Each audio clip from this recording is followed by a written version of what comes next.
Saudara, Lembaga Negara Pengawas Pelayanan Publik atau Ombudsman Kamis kemarin berkunjung ke Kabupaten Aceh Timur. Kunjungan ini dilakukan atas laporan masyarakat di mana diduga PT Medco ENP Malaka melakukan pembuangan limbah ke pemukiman warga. Berikut informasinya. Menurut informasi bahwa kunjungan Ombudsman tersebut membahas terkait dengan pembuangan limbah perusahaan migas PT Medco ENP Malaka ke sejumlah lahan warga yang berada di sekitar Blok A, CCP Blang Misam, Kecamatan Indra Makmur, Kabupaten Aceh Timur. Pertemuan yang dimulai sekitar pukul 9:30 waktu Indonesia Barat tersebut bertempat di pendopo Bupati Aceh Timur.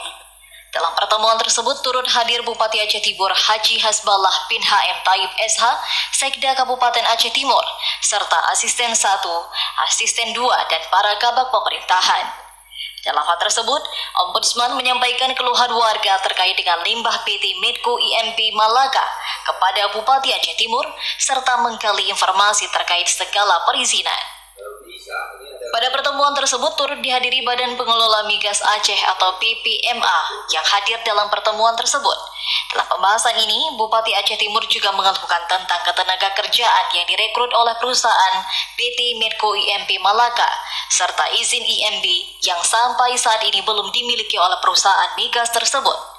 Tak hanya itu saja, Bupati juga menerangkan bahwa perusahaan tersebut sangat tidak menghargai pemerintah Aceh Timur karena segala sesuatu komunikasi harus dilimpahkan ke pusat. Hal tersebut disampaikan Bupati Aceh Timur pada pertemuan dengan Ombudsman Republik Indonesia dan BPMA. Dari Aceh Timur, Said Maulana, TVRI Aceh melaporkan.